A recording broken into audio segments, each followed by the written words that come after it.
দেখুন পুরসভার বালতি চুরির পর্দাফাঁস হলো কলকাতায়। খাস কলকাতায় এই ঘটনাটা ঘটেছে। বেহালায় পরিত্যক্ত কারখানার জমিতে লক্ষ লক্ষ পুরসভার ময়লা ফেলার বালতি। 116 নম্বর ওয়ার্ডে তৃণমূল কাউন্সিলর কৃষ্ণা সিং এর বিরুদ্ধে বালতি চুরির অভিযোগ। কৃষ্ণা সিং প্রাক্তন মেয়র পরিষদ তারক সিং এর মেয়ে, তার বিরুদ্ধেও এবার চুরির অভিযোগ। কি চুরি না, পুরসভার বালতি চুরি করেছে সে। আমাদের সঙ্গে সরাসরি রয়েছে প্রতিনিধি সৌভিক। সৌভিক, অনেক কিছু চুরি তো দেখলাম, কিন্তু পুরসভার বালতি চুরিও যে দেখতে হবে সেটা হয়তো কেউই আশা করেননি। একদমই তাই। দেখো, আমরা আগে জমি চুরি, গরু চুরি, বালি চুরি, কয়লা চুরি সমস্ত কিছু দেখেছি, কিন্তু এবার দেখতে পাচ্ছি পুরসভার বালতি চুরি। এবং তুমি দেখো, একটা দুটো বালতি না, আমি একটা বালতি তুলে দেখাবো।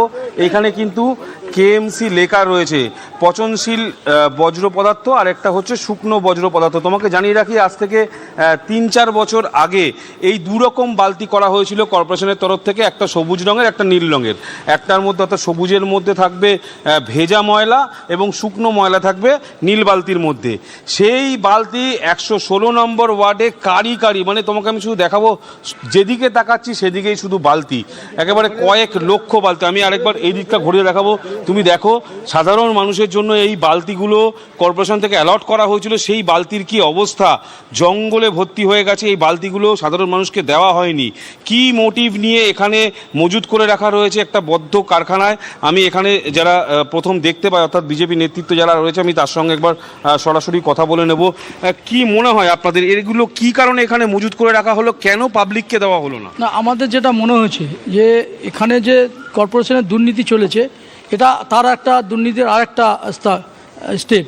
তো এখানকার যিনি কাউন্সিলর কৃষ্ণা সিং, আপনারা দেখেছেন কোম্পানির লোকের সাথে কথা বলে ওরাই রাখতে বলেছে, কিন্তু আমাদের যেটা মনে হচ্ছে এই কোম্পানিকে এইগুলো বিক্রি করা হয়েছে। দীর্ঘ 4 বছর ধরে এখানে এটা পড়ে রয়েছে, যেটা সাধারণ মানুষের ব্যবহারযোগ্য, কর্পোরেশন থেকে ফ্রিতে দিতে বলেছিল, সেটা মানুষকে না দিয়ে এখানে এতগুলো রাখা হলো কেন? তবে আমাদের যেটা মনে হচ্ছে এটা আর এমনি রাখা হয়নি, এটা বিক্রি করে দেওয়া হয়েছে কোম্পানির মালিকদেরকে। অর্থাৎ এই যে কৃষ্ণা সিং, যেমনটা কারখানার মালিক বলছিল যে বলপূর্বক এখানে রেখেছে, আপনাদের কি মনে হয় সাধারণ মানুষকে না দিয়ে এই বালতিগুলো কারখানার মালিককে বিক্রি করেছে, না অন্য কোনো প্ল্যান ছিল তার, কি মনে হয়? এই কৃষ্ণা সিং যিনি আছেন কাউন্সিলর, ইনি তো কোম্পানি বিক্রি করে দিয়েছে।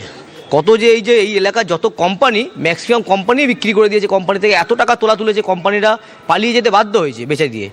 আর এই যে দেখতে পাচ্ছেন বালতি, এই বালতি কেন, এই 116 নম্বর ওয়ার্ডে আপনি যেখানে যাবেন সেখানেই দুর্নীতি পাবেন। সাধারণ মানুষের কাছে খবর নিলে পাবেন, এনার দুর্নীতির কোনো শেষ নেই, সীমা নেই এনার কোনো দুর্নীতির। অর্থাৎ এখানে আমরা এই মুহূর্তে এই কারখানার যিনি ম্যানেজারের সঙ্গে একবার কথা বলে নেওয়ার চেষ্টা করব।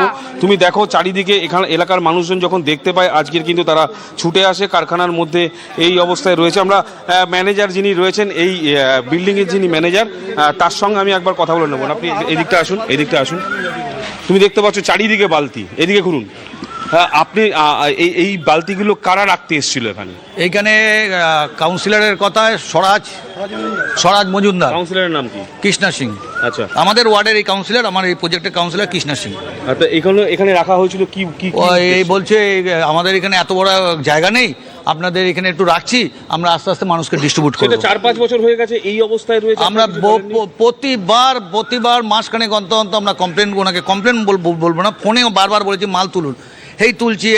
কিছু মাল তুলেছে, কেন মিথ্যাটা বলবো, কিছু মাল ওনারা তুলেছে, কিন্তু এই মালটা রয়ে গেছে অনেকবার। অর্থাৎ তুমি বুঝতে পারছো যে কলকাতা কর্পোরেশনে সাধারণ মানুষের জন্য কারখানা চত্বরটা ঘুরিয়ে দেখাও তো, মানে যেখানে যেখানে বালতি রাখা হয়েছে বিভিন্ন কোণে কোণে তো বালতি দেখতে পাচ্ছি, একটু ভালো করে ঘুরিয়ে দেখাও তো আমায়।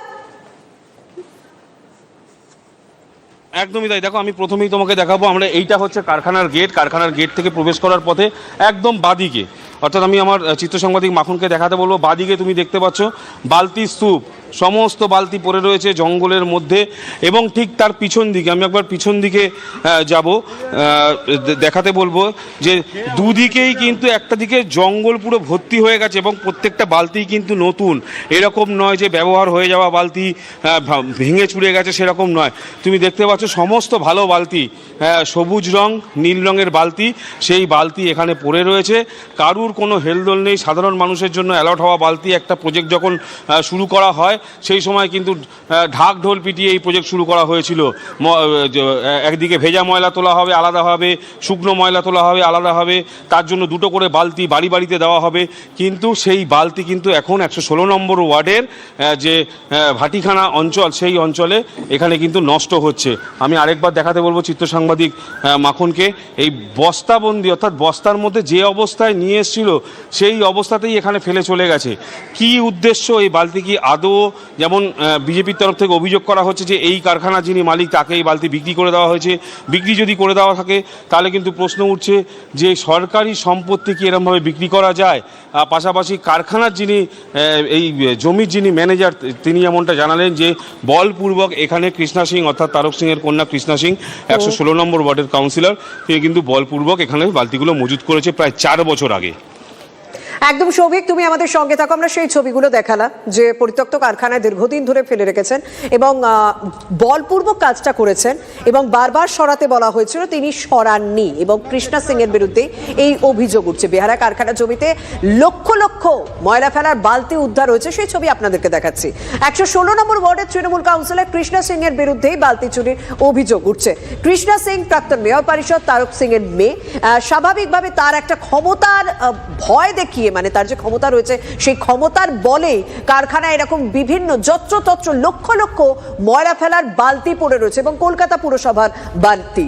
এবং স্বাভাবিকভাবেই সাধারণ মানুষের ক্ষোভ এখন বেরোচ্ছে, কারণ আগে তারা বলতে গিয়েছিলেন, অভিযোগ জানিয়েছিলেন, কিন্তু কাজের কাজ কিন্তু হয়নি।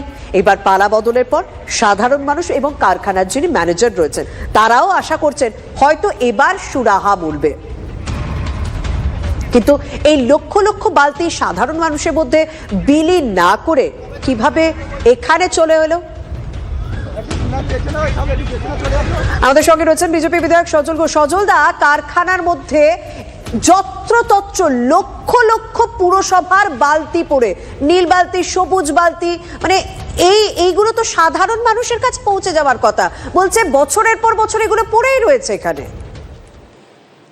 কি বলবো আর কত রিয়াকশন দেব বলুন? হ্যাঁ, এরা গরু চোর, এরা কয়লা চোর, এরা চাকরি চোর, লোকের বউ চোর, এরা তারপরে হচ্ছে আপনার সই চোর, এখন দেখছি এরা বালতি চোর। বালতি কি বলবো বলুন আপনার, মানে বলার একটা তো লিমিট থাকে। মানুষ যে বলবে, মানুষ তো ক্লান্ত, যারা বলছে যারা দেখছে দুজনেই, নিশ্চয়ই আপনাদেরও ক্লান্তি আসছে। কিন্তু এদের চুরি থামাতে পারছে না, এদের চুরি বন্ধ করতে পারছে না। দুর্ভাগ্যজনক ঘটনা। এই ঘটনাগুলো হওয়া উচিত। তো পরিবারকে আপনারা পুরসভায় পাঠিয়ে দিয়েছেন আর পুরো এলাকার বালতি নিজের ঘরে ঢুকিয়ে রেখে দিয়েছেন, আর লাস্টে বালতি বেচে খেতে হবে। যে পরিবারের নাম আসছে, এটা অত্যন্ত দুর্ভাগ্যজনক। কিন্তু